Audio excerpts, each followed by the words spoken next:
CBS 2 in New York is committed to breaking the stigma surrounding mental health. In September, it's Suicide Prevention Month, and this is also Suicide Prevention Week, during which we'll be exploring a number of topics about mental health. Today, we're talking about suicide rates in the transgender community. According to a 2022 state-by-state study from the Trevor Project, 50% of transgender and non-binary youth seriously considered suicide. 16% actually attempted suicide in New York. In New Jersey, 44% seriously considered suicide. 16% attempted suicide. Those numbers are staggering. Joining me on the couch right now is Sean Ebony Colvin, the founder and executive director for Destination Tomorrow, a community resource center for the LGBTQ+ community in the Bronx. Sean, thanks for taking a couple of minutes and being here with us today. Thank you so much. Those numbers, anybody who's sitting at home right now, listening and hearing those numbers has got to say to themselves, that is incredible. Yes. Unfathomable. Yes. But they also should be asking themselves why those numbers still exist in such a high way, right? Like, when you listen to the rhetoric that happens against the trans community, particularly trans youth, we can almost understand why that number is still so high. Yeah.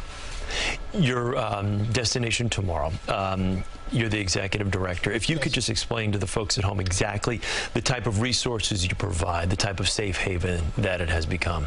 So Destination Tomorrow is the Bronx LGBTQ Center. We were founded in 2009. Because I wanted to create what I didn't have when I grew up. Yeah. Right? I didn't have a safe space to like be who I was and like really nurture who I am. South Bronx, direct service, rooted in economic empowerment, because we want to give folks the tools that they're gonna need to be successful. Yep. So job readiness, GED, financial literacy, and then it's community informed. So community actually helps and it drives the directions that we go in. So our support groups are one of the biggest programs that we have. You mentioned you know, the rhetoric, the general climate right now seems to be very much anti-LGBTQ. Yes. So when people do come to Destination Tomorrow, do you kind of almost sense a sense of relief when they feel as though they're around like-minded people who give them a fair shot rather than taking shots at them? In the very, very beginning, it's that sense of relief, right? But then I think it's still, in some ways, they don't believe that it can exist, that type of acceptance can exist for them. So it's about building relationship and building community once we have them in the doors. We have wraparound services, so whatever you need, we have within our doors. And we just want to make sure that they feel affirmed and safe. What's your message to these kids and adults? They come in, if they're contemplating suicide, like the numbers that we were broadcasting a few seconds ago. What do you say to them? What's the pitch or the support you give them to get them to stop thinking in those terms of suicide?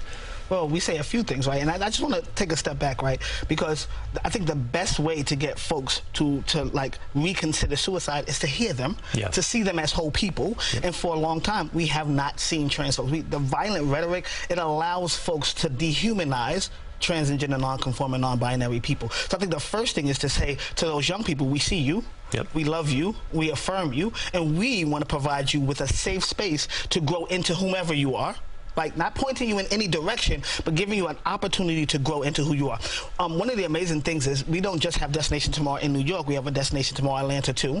And we've been there for a year and a half. And the city of Atlanta recognized that the LGBT young people needed support and needed services. And they put together a mentorship program that we are spearheading. Those are the types of initiatives that we need so that we can continue to move our young people forward, so that we can be the resource and that safe space or safe landing when they are considering suicide, or helping them identify who they are. Those are the types of things we need. And we need our allies, and I'm sorry to but we need our allies to get off the bench, right? Like, we have these soft allies that understand what's happening in the trans community. They understand that the rhetoric and this misinformation is wrong. Now you need action. I need you to get, like, you're in spaces and in rooms that I don't have access to. So I need you to use your platform and your voice. It's not always about your money. It's your platform, your voice. We need you to stand in for us now. Before I let you go, real quickly, if you've got a transgender young adult that's watching right now on a person-to-person basis, what would be your pitch to them for them to come see you, to come see?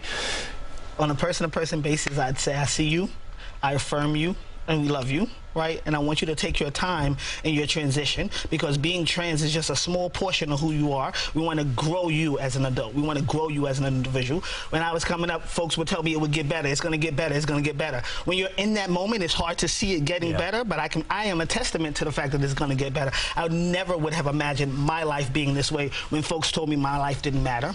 Sean, thank you. Thank you. Good to see you. Best of luck to you. Continued success.